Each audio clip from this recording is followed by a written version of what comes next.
Et ben du coup, encore aujourd'hui, j'ai pas d'intro, je sais pas quoi faire.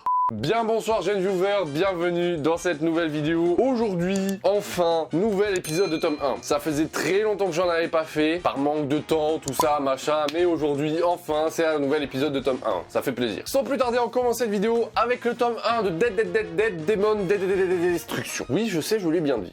C'est un seinen des éditions Kana qui me l'ont gentiment envoyé il y a un moment, j'avoue. Merci beaucoup Kana, je fais enfin la vidéo. Et comme je disais, c'est un seinen de Inyo Asano. J'ai découvert Inyo Asano à travers Errance et Kana a été très gentil et m'a envoyé Dead Demon Destruction. Et donc tout de suite, le petit résumé des familles, on change pas les habitudes, c'est parti. L'apparition soudaine d'un vaisseau extraterrestre dans le ciel de Tokyo semblait marquer la fin du monde. Pourtant, 3 années se sont écoulées sans réelle invasion. Sous l'énorme masse métallique, symbole du désespoir, l'histoire de 2 lycéennes, Kanode et Oran, continue de s'écrire. Alors, sans être trop long, qu'est-ce que j'ai pensé de Demon Destruction? On va l'appeler DDD, ça ira plus vite. Alors écoute, ce petit tome 1 est une mise en abîme de ce qui se passe, je pense, parce que j'ai toujours pas lu le tome 2. Il est bien, il est mou, il est long, c'est tranquille, il se passe des choses intéressantes, c'est très tranche de vie. T'attends pas un truc shonen seinen, tu vois, mode baston, tout ça, machin, non. On suit l'histoire de 2 lycéennes, comme dit le résumé, qui font leur petite vie, mais les 2 lycéennes, elles sont pas très nettes dans leur tête, hein. Elles ont un pet au casque, on va pas se le cacher. L'une est amoureuse de son prof, et l'autre pense qu'elle va mourir, ou il y a un truc comme ça. Alors, je suis très fan de la qualité graphique d'Inyo Asano, je te le montre juste après, c'est promis. L'histoire, pour l'instant, dans le tome 1, ça avance pas des masses. On se le cache pas, on nous présente le vaisseau, tout ça, machin, mais on n'explique pas vraiment ce que c'est, on nous montre pas vraiment ce que c'est, je pense que ça va être à travers les tomes. Franchement, ce petit tome 1, c'est une mise en bouche. Quand t'arrives à la fin, t'as envie de lire le tome 2. C'est un peu long à lire, parce qu'il y a beaucoup de scènes tranquilles, de scènes... Quand t'as l'habitude, comme moi, de lire du shonen où c'est tout le temps intense, comme par exemple Kingdom ou My Hero Academia, là, c'est vrai que... ça fait redescendre en pression, ça fait du bien, je t'avoue ça fait du bien. Et j'ai pas l'habitude de lire ce genre de récit très lent, très posé, très tranquille. Je pense, j'espère, ne pas me tromper, ça a l'air d'une qualité ouf, ça a l'air exceptionnel, il me tarde de lire le tome 2. Alors depuis le temps, j'ai toujours pas lu le tome 2, en tout cas voilà, DDD de Inyo Asano, franchement très bien. Comme tu peux le voir, l'aspect graphique, et juste, moi je suis fan. Franchement, je suis fan du dessin d'Inyo Asano. C'est très réaliste tout en étant manga. Je sais pas t'expliquer parce que je n'ai aucun talent pour le dessin, je n'ai aucun point technique à te dire. Mais moi, je suis fan. Voilà, je te laisse un petit peu kiffer pour voir ce que t'en penses. Mais comme tu peux le voir dans la case juste ici, franchement, le dessin est super cool. Et si tu as vu ma vidéo sur Errance, si tu l'as pas vu, je t'invite à aller la voir. Elle s'affiche en fiche là-haut. Voilà, Inyo Asano a un talent certain pour le dessin, ça c'est sûr. Du coup, pour conclure, DDD est un très beau tome 1, est un très bon mise en bouche. Oula, c'était pas très français ça. Très bonne mise en bouche, très bon tome 1. Il me tarde de lire le tome 2, même si, comme je te l'ai dit, j'ai été très long. Et Inyo Asano commence à devenir l'un de mes auteurs préférés, avec Masashi Kishimoto, bien évidemment, et Kazue Kato. Franchement, c'est... Je peux pas t'expliquer, mais je suis fan. Voilà, je suis fan. On continue cette vidéo tome 1 avec le tome 1 de Gigant. Gigant est un seinen des éditions Kiun que j'ai acheté, si tu as vu la vidéo de la semaine dernière, à la Japan Expo en avant-première car ce tome ne sort que le 29 août. J'ai un petit peu la chance de vous en parler en avant-première, qu'est-ce qui se passe? C'est un seinen de Hiroya Oku, l'auteur de Last Hero Inuyashiki et de Gantz. Et donc tout de suite, sans tarder, je vous fais le petit résumé, c'est parti. Pour Rei, le cinéma, c'est tout ce qui compte dans la vie. Le lycée n'est qu'un prétexte pour monter ses projets. Il ne l'avouera jamais, mais son artiste préféré s'appelle Papiko. Et elle ne joue pas dans des œuvres classiques. Non, non, non. Mademoiselle est une star du porno. Il possède toutes ses vidéos, toutes ses photos, tous les magazines, il a tout d'elle. Sa passion prend un tour singulier quand tout à coup, il se retrouve nez à nez avec elle. Pour lui, c'est le rêve qui se réalise. Et c'est ainsi que débute une improbable amitié. Rei est très loin de s'imaginer que l'actrice s'apprête à s'engager dans une aventure digne d'un film SF, avec des super pouvoirs et des extraterrestres à la clé.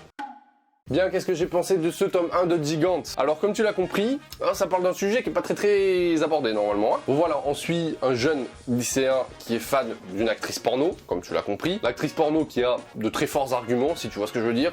Et un jour, elle fait la rencontre d'une personne qui lui donne un petit objet qui colle sur son bras. Et ça lui donne un certain super pouvoir. Je pense que tu l'as compris avec le titre. Elle a le pouvoir de s'agrandir et de rétrécir. Un peu comme un Ant-Man, mais avec des gros tétés. Et du coup, c'est très intéressant de partir sur un sujet lycée porno, tu vois. vois, quelque chose de très inattendu, et de partir sur de la SF comme ça, comme on a l'habitude avec cet auteur, avec l'Astero Inuyashiki et Gantz, bien évidemment, et de partir sur quelque chose de totalement what the fuck, de totalement improbable avec le sujet de base, et c'est ça qui fait le génie de cet auteur. Franchement, moi ce tome 1 je l'ai kiffé, de fou. Alors comme tu peux le voir, il est ultra épais. Pour un tome 1 c'est très très cool. Je sais pas si les autres tomes vont être comme ça, je ne sais pas en combien de tomes ça va être, je crois qu'il y a que 3 tomes pour l'instant au Japon et c'est pas terminé. En tout cas, ce tome 1 est vraiment cool, intense, rigolo, du grand Hiroya Oku. Si vous avez kiffé l'Astero Inuyashiki, si vous avez kiffé Gantz, vous pourrez que kiffer Giant. Et en plus, le petit kiff que j'aurai dans ma collection, c'est que cette édition là, c'est une édition spéciale pour la Japan Expo. Donc vous aurez pas ce tome là, enfin normalement vous aurez pas ce tome là. Alors je sais pas s'il va être plus petit ou si la jaquette va changer ou quoi. En tout cas voilà, c'est mon petit kiff, voilà, Japan Expo, machin tout ça, t'as compris.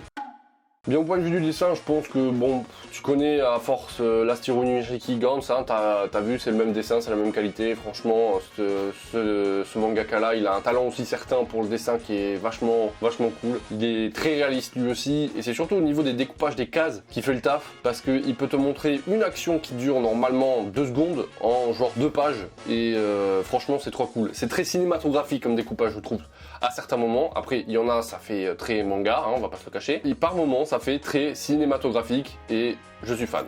Je suis fan. Alors c'est vrai qu'au premier abord, quand tu lis le résumé, tu te dis putain, porno, jeune, Jérémy Sensei t'as mal tourné. Mais franchement, la place du porno a une place très minime. Alors par contre, je te le dis tout de suite, on voit des tétés, on voit des gens tout nus. Par contre, on voit pas d'action, de trucs comme ça, comme on pourrait voir dans les hentai, tu vois. On voit juste des tétés, voilà. Très franchement, on voit juste des tétés. Alors la meuf, forcément, elle a des nichons énormes, donc on voit que ça. Mais comme je te disais, le porno et la sexualité prend une place très minime dans le récit. Même si bon, forcément, au début, on est obligé de te présenter le personnage et tout ça, donc forcément, oui, il y a une place. Mais plus tu avances dans le tome, plus le porno est mis de côté pour le côté SF de la chose. Donc, Gigante, si jamais vous êtes intéressé, n'hésitez pas à aller en librairie, le checker le 29 août, donc normalement avant la rentrée scolaire ou le jour de la rentrée scolaire, je sais plus. Ça peut être quelque chose de pas mal si vous kiffez tout ce qui est l'Astero Inuyashiki et Gantz. Et enfin le dernier tome de cette vidéo, c'est La Voix du Tablier. La Voix du Tablier est un seinen, je crois des éditions Kana, qui me l'ont gentiment envoyé en envoi presse, donc merci beaucoup Kana. Il est de Kosuke Ono. Comme tu peux le voir, c'est un manga très fin, et je te fais tout de suite le résumé des familles. Tatsu l'Immortel était le plus redoutable des Yakuza. Son nom est lié à plusieurs histoires qui font date dans le milieu des malfaiteurs. Mais aujourd'hui, il cesse son activité de Yakuza pour devenir un homme au foyer. Alors qu'est-ce que j'ai pensé de La Voix du Tablier? Écoute, j'étais un petit peu déçu, je te le cache pas. On te le vend comme un seinen, mais c'est plus un manga humoristique, je te le dis tout de suite. Chaque chapitre est un sketch, on va dire ça comme ça. Chaque chapitre est indépendant des autres. Ils sont pas forcément liés, il y a un personnage qui apparaît, mais sans plus. Mais il n'y a pas vraiment de fil conducteur d'histoire, où il y a quelque chose qui lie toutes les petites histoires. Non, c'est un enchaînement de petits sketchs, de petites histoires chapitre par chapitre. Alors c'est très drôle, c'est très rafraîchissant, c'est très cocasse, comme on dit dans le milieu français, mais j'ai pas trouvé ça oufissime. J'étais un petit peu déçu parce que la promo qui a été faite dessus nous a vendu comme le nouveau seinen qui allait cartonner, le nouveau truc, machin truc. Alors oui, franchement, c'est cool. Alors oui, c'est drôle. Oui, c'est machin. Mais c'est pas un seinen. C'est un manga, tranche de vie, rigolo, sans plus. Il y a quelques scènes qui sont très drôles, d'autres où tu te dis bon, ok. Je t'avoue que je sais pas trop quoi te dire de plus.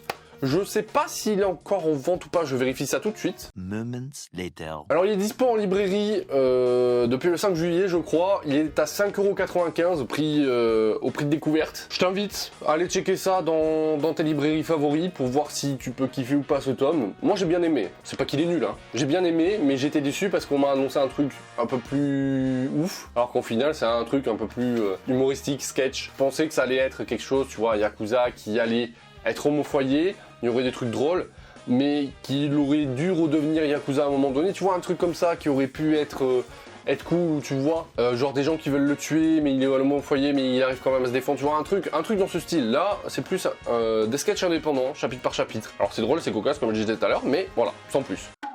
Au niveau du dessin, comme tu peux le constater, là pour le coup ça fait seinen, là on est d'accord. Mais voilà, il y a la petite patte graphique de l'auteur au niveau du visage, je trouve, au niveau des expressions, mais c'est pas quelque chose de révolutionnaire qu'on a déjà vu, voilà. Bon après je suis personne pour critiquer le dessin, hein. Je t'avoue que mon talent de dessin est de -10, donc du coup voilà. Mais c'est agréable à lire, ça colle avec l'histoire, avec l'ambiance du manga, l'humour, tout ça, donc franchement, bon délire.